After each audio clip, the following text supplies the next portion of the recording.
والإصلاح وجمع الكلمة ونشر ما يدعو إلى التآلف أصل عظيم من أصول الدين، والخلاف شر مبين.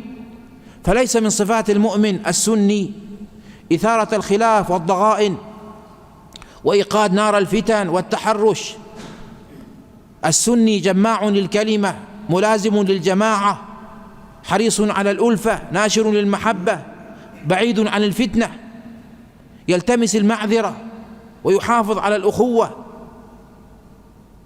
لا يشذ لا في أقواله ولا في أفعاله ولا في تصرفاته، ولا ينشر الشاذ بين الناس، إنما يدل الناس كما قال النبي عليه الصلاة والسلام لأصحابه: إنما أنا لكم بمنزلة الوالد أعلمكم. كونوا ربانيين، يعلم الناس ما ينفعهم ويقربهم إلى ربهم ويجمع كلمتهم على المحبة.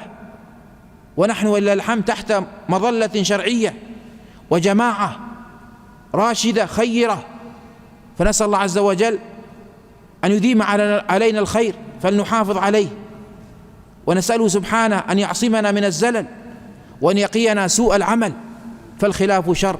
فهذا عهد عظيم من هذا الصحابي الجليل رضي الله عنه وأرضاه،